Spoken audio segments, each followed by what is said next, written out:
നമ്മൾ ചെയ്യാൻ പോകുന്നത് ഒരു ബോട്ടിൽ ആർട്ട് തന്നെയാണ് കേട്ടോ. വളരെ സിമ്പിളായിട്ട് കുട്ടികൾക്ക് വരെ ചെയ്യാൻ പറ്റുന്ന അത്രയും സിമ്പിളായിട്ടൊരു ബോട്ടിൽ ആർട്ടാണ്. അപ്പോൾ അതിന് വേണ്ടിയിട്ട് ഞാനൊരു ഗ്ലാസിൻ്റെ ബോട്ടിൽ എടുത്തിട്ടുണ്ട്. എന്നിട്ട് നമ്മൾ ഈ ഒരു ബോട്ടിൽ കംപ്ലീറ്റ് ആയിട്ടൊന്നിങ്ങനെ റെഡ് കളർ പെയിൻറ്റ് ചെയ്ത് കൊടുക്കുകയാണ്. അപ്പോൾ ഞാനിവിടെ ഇനാമൽ പെയിൻ്റ് ആണ് കേട്ടോ യൂസ് ചെയ്യുന്നത്. അപ്പോൾ നിങ്ങൾക്ക് അതിന് പകരം ആക്രിലിക് പെയിൻറ്റ് വേണമെങ്കിൽ യൂസ് ചെയ്തിട്ടൊന്ന് ഫുള്ളായിട്ടൊന്ന് പെയിൻറ്റ് അടിച്ചു കൊടുക്കാം. അപ്പോൾ നമ്മൾ ബോട്ടിലൊക്കെ ഇപ്പോൾ പെയിൻ്റൊക്കെ ചെയ്ത് നന്നായിട്ടൊന്ന് ഡ്രൈ ആയിട്ടുണ്ട്. ഇനിയിപ്പോൾ ഞാനിവിടെ എടുത്തിട്ടുള്ളത് കുറച്ച് എഗ്ഷെൽസ് ആണ്. അപ്പോൾ എഗ്ഷെൽസ് നന്നായിട്ട് വാഷ് ചെയ്ത് ഡ്രൈ ആക്കി എടുത്തിട്ടുള്ളതാണ്. അപ്പോൾ ഇത് ഞാൻ മിക്സിയിലിട്ട് ജസ്റ്റ് ഒന്ന് ഇങ്ങനെ ക്രഷ് ചെയ്തെടുത്തതാണ് കേട്ടോ. അപ്പോൾ മിക്സിയിൽ ഇടണമെന്നൊന്നുമില്ല, നമ്മൾ ജസ്റ്റ് ഇങ്ങനെ കൈകൊണ്ട് നന്നായിട്ടൊന്ന് ഇങ്ങനെ ക്രഷ് ചെയ്യുക, അല്ലെങ്കിൽ ഒരു വെയിറ്റ് ഉള്ള എന്തെങ്കിലും വെച്ചിട്ട് ജസ്റ്റ് ഇങ്ങനെ ഒന്ന് ഇങ്ങനെ കുത്തിയിട്ടൊന്ന് അങ്ങനെ പൊടിച്ചെടുത്താലും മതി. പിന്നെ ഞാൻ ഇവിടെ കുറച്ച് ഫെവിക്കോൾ എടുത്തിട്ടുണ്ട്. എന്നിട്ട് നമ്മൾ ആ ഒരു ബോട്ടിലിൻ്റെ താഴെ ഭാഗത്ത് ഇങ്ങനെ കുറച്ച് ഭാഗമായിട്ടൊന്ന് ഇങ്ങനെ ഒരു ഫെവിക്കോൾ അപ്ലൈ ചെയ്ത് നന്നായിട്ടൊന്ന് സ്പ്രെഡ് ചെയ്ത് കൊടുക്കാം. എന്നിട്ട് നമ്മൾ നേരത്തെ ക്രഷ് ചെയ്ത് വെച്ചിട്ടുണ്ടായിരുന്നു ഈ എക്സലിൻ്റെ പൗഡർ ഉണ്ടല്ലോ, അപ്പോൾ അത് നമ്മൾ ഫുള്ളായിട്ടൊന്ന് ഇങ്ങനെ സ്പ്രെഡ് ചെയ്ത് കൊടുക്കുകയാണ്. അപ്പോൾ ഫുള്ളായിട്ട് ഇങ്ങനെ ആ ഒരു ഭാഗത്തൊക്കെ ഒന്ന് സ്പ്രിങ്കിൾ ചെയ്ത് കൊടുക്കുക. ഇനി ഇത് നന്നായിട്ടൊന്ന് ഡ്രൈ ആയതിനു ശേഷം നമ്മൾ ആ ഒരു എക്സലിൻ്റെ പൗഡർ ഇങ്ങനെ ഇളകി പോകാതിരിക്കാനായിട്ട് നമ്മൾ കുറച്ചിങ്ങനെ ഫെവിക്കോളും വെള്ളവും കൂടെ ഒന്നിങ്ങനെ 2:1 റേഷ്യോയിലൊന്നും ഇങ്ങനെ മിക്സ് ചെയ്തെടുത്തിട്ട് നമ്മൾ ആ ഒരു എക്സലിൻ്റെ മേലെ ഫുള്ളായിട്ടൊന്ന് അപ്ലൈ ചെയ്ത് കൊടുക്കുക കേട്ടോ. എന്നിട്ട് നമ്മൾ നന്നായിട്ടൊന്ന് ഡ്രൈ ആക്കി എടുത്ത് കഴിഞ്ഞാൽ ഈ എക്സലിൻ്റെ പൗഡർ ഇങ്ങനെ ഒരിക്കലും ഇളകി പോകുന്നില്ല. അപ്പോൾ അല്ലാന്നുണ്ടെങ്കിൽ ഇങ്ങനെ കുറേ കഴിയുമ്പം അത് ഇങ്ങനെ കൊഴിഞ്ഞു പോകും. അപ്പോൾ അതുകൊണ്ടാണ്. ഇനിയിപ്പോൾ നിങ്ങൾക്ക് ഇത് കുറച്ച് തിക്കായിട്ട് തന്നെ വേണമെന്നുണ്ടെങ്കിൽ ഈ ഒരു ഫെവിക്കോൾ അപ്ലൈ ചെയ്ത സമയത്ത് ഒരു കോട്ടും കൂടെ എക്സലിൻ്റെ പൗഡർ ഇട്ട് കൊടുക്കുക കേട്ടോ. എന്നിട്ട് ഇതുപോലെ തന്നെ ഫെവിക്കോൾ അപ്ലൈ ചെയ്തിട്ടൊന്ന് നന്നായിട്ട് ഡ്രൈ ആക്കി എടുത്താൽ മതി. പക്ഷേ ഞാനിവിടെ ഒരു തിന്നായിട്ടുള്ളൊരു ലെയറായിട്ടാണ് ചെയ്തെടുക്കുന്നത്. അപ്പോൾ നമ്മൾ ബോട്ടിലിപ്പോൾ നന്നായിട്ടൊന്ന് ഡ്രൈ ആയിട്ടൊക്കെ ഉണ്ട് കേട്ടോ. ഇനിയിപ്പോൾ ഞാൻ ഇതിൽ ചെറുതായിട്ടൊന്ന് ഇങ്ങനെ ഡെക്കറേറ്റ് ചെയ്യാനായിട്ട് ഇവിടെ വൈറ്റ് കളർ ആക്രിലിക് പെയിൻ്റ് ആണ് എടുത്തിട്ടുള്ളത്. എന്നിട്ട് അത് വെച്ചിട്ട് നമ്മൾ ഈ ഒരു ബോട്ടിലേക്ക് ഇങ്ങനെ സിമ്പിളായിട്ട് ഡിസൈൻ ചെയ്ത് കൊടുക്കുകയാണ്. അപ്പോൾ ഞാൻ ഈ ഒരു ബോട്ടിൽ ക്രിസ്മസിൻ്റെ ആ സമയത്ത് ചെയ്തിട്ടുള്ളതായിരുന്നു കേട്ടോ. അപ്പോൾ ആ ഒരു സമയത്ത് എനിക്കത് അപ്ലോഡ് ചെയ്യാനൊന്നും പറ്റിയില്ല. ഒരുപാട് ഇങ്ങനെ ഇഷ്യൂസൊക്കെ കാരണം അതെനിക്ക് എൻ്റെ വീഡിയോസൊന്നും എനിക്ക് പ്രോപ്പറായിട്ട് അപ്ലോഡ് ചെയ്യാൻ പറ്റാത്തതുകൊണ്ട് തന്നെ കുറേ ക്രിസ്മസ് ക്രാഫ്റ്റ് ചെയ്തതൊക്കെ ഉണ്ടായിരുന്നു.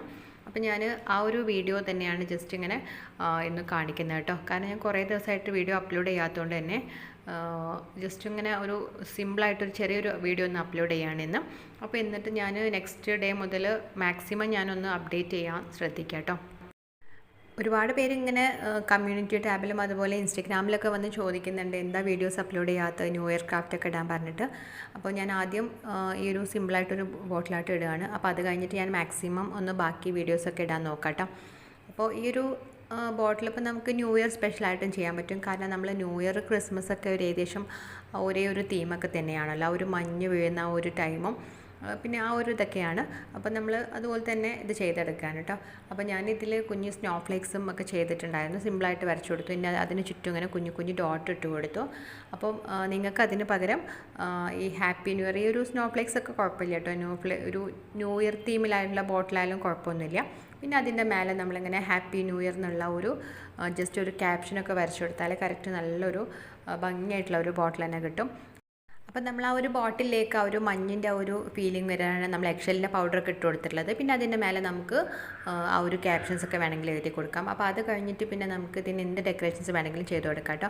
അപ്പോൾ നമ്മളെ കയ്യിൽ ഇതുപോലെ സാറ്റിൻ്റെ റിബൺ ഉണ്ടെങ്കിൽ നമുക്ക് ജസ്റ്റ് ഒരു ബോ പോലെ ഇങ്ങനെ കെട്ടിക്കൊടുക്കാം.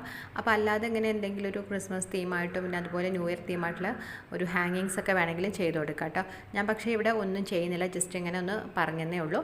പിന്നെ അതുപോലെ നമുക്ക് ഗ്ലിറ്റർ ഷീറ്റിലൊക്കെ നമുക്ക് കുഞ്ഞു ബോ ഒക്കെ ഉണ്ടാക്കാൻ പറ്റുമല്ലോ. അപ്പോൾ അതൊക്കെ വേണമെങ്കിൽ ഒട്ടിച്ചു കൊടുത്താലും നല്ല ഭംഗിയുണ്ടാവും. ഇത്രയേ ഉള്ളൂ. നമ്മളെ ബോട്ടിൽ വളരെ സിമ്പിളായിട്ടുള്ള ഒരു കുഞ്ഞു ബോട്ടിലായിട്ട് ഇവിടെ റെഡി ആയിട്ടുണ്ട്.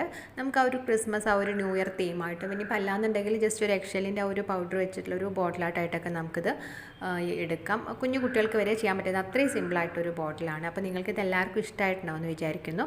അപ്പോൾ അഭിപ്രായങ്ങളൊക്കെ ഒന്ന് എല്ലാവരും ഒന്ന് കമൻറ്റ് ചെയ്യണം കേട്ടോ. അപ്പോൾ നമ്മളുടെ വീഡിയോസൊക്കെ മാക്സിമം ഒന്ന് ഷെയർ ചെയ്തിട്ട് സപ്പോർട്ട് ചെയ്യുക. അപ്പോൾ അടുത്ത ദിവസം നമുക്ക് നല്ലൊരു വീഡിയോ ആയിട്ട് വരാം കേട്ടോ. അപ്പോൾ അതുവരെ എല്ലാവരും ഹാപ്പി ആയിട്ടിരിക്കുക, സേഫ് ആയിട്ടിരിക്കുക.